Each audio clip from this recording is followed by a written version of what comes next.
Hi everyone. So I don't know how many of you follow Mr. Who the Boss or MKBHD, but if you're watching my video, I'm assuming most of you do. So Arun from Mr. Who the Boss recently made a video about iPhone versus Android, and Marcus was in it, and people are going crazy. I mean, if you go in the video section or even if you go on Twitter, like people are just talking about it. Before I talk about that, I want to say one thing, that being biased is not being a fanboy. Let me explain. See, everyone is biased, and if you think you're not biased, you're being biased toward yourself. See, everyone has preference. So, if you choose any single brand that has competition, you might like one brand over the another. It goes for your favorite car, your favorite toothpaste, or your coffee, let alone the tablet, phones, or computer. So, everyone that has competition is going to like some brand over the other, and that's what we call biasness, and that's human nature. You're going to like something better over the other. See, I'll give you an example. One of my friend, like he was a really old friend, has never had a great experience with Samsung, and it comes to service or its phone. Every time he bought something, it goes wrong. I mean, the phone went bad, something, the display, anything like that. His experience with Samsung was not good at all. On the other hand, my experience with Samsung has been really good. Even if anything goes wrong, I mean, actually got the full refund even after 1 year of the phone going bad. So it totally depends upon your experience. So your biasness is directly connected to your experience of a particular brand.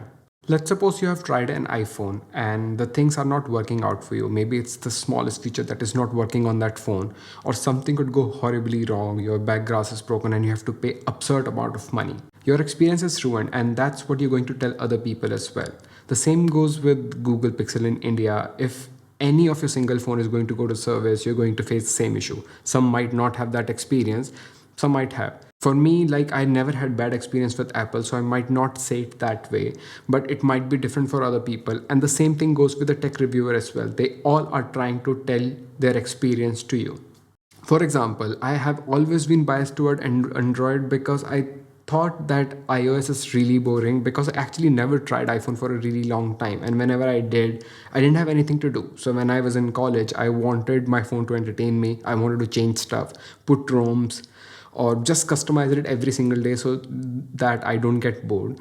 And now my priorities have been changed. All I want is a simple compact phone that lasts me a single day, that performs really well, does not heat up, and it should feel premium, because why not?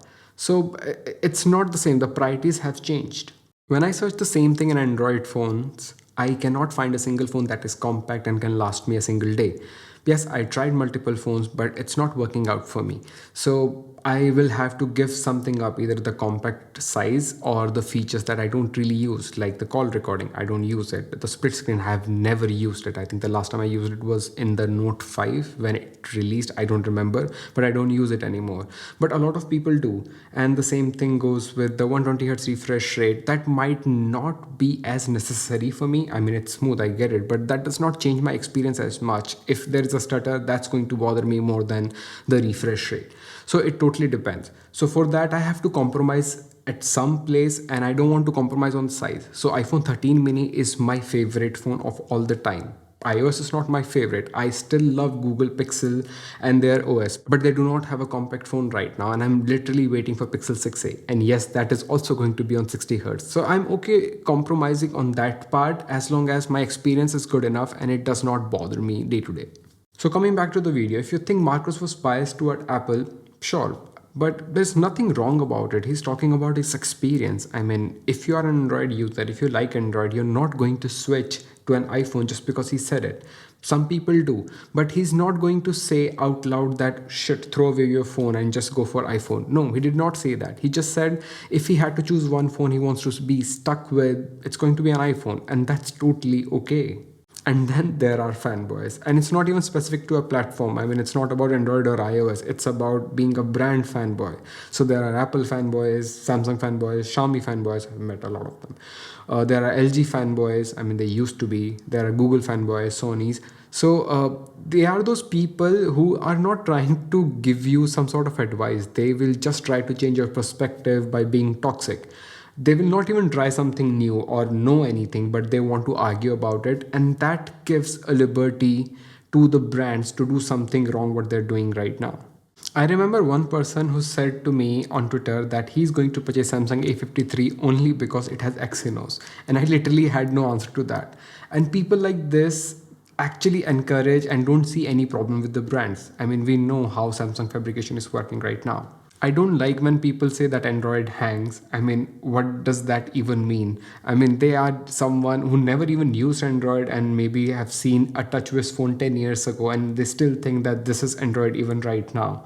Same goes for people who never used iPhone and say iOS is not superior, iOS is inferior to Android.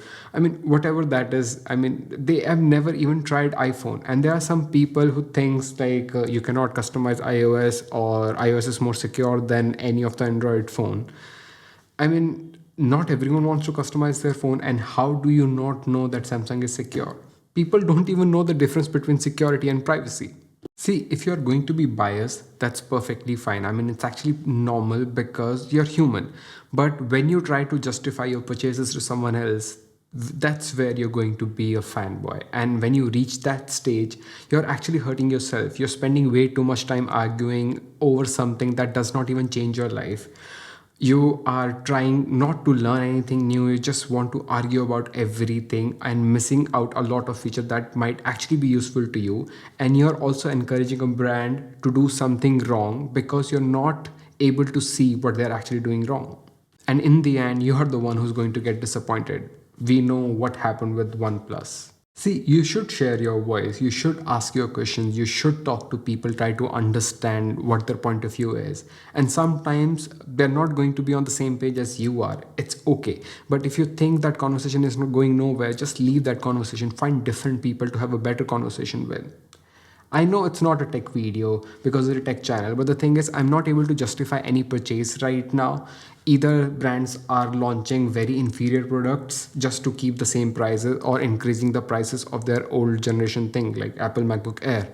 So if you want to question someone, you should question the brand you like, not the one you don't like. There is no point into that. So if you question the brand you actually like, they're going to improve their products and you're the one who's going to benefit with it. What's the point about arguing something you don't even like? So like, I seriously don't understand that point. If you do not like Apple, why do you want to go to a video of Apple and just write anything?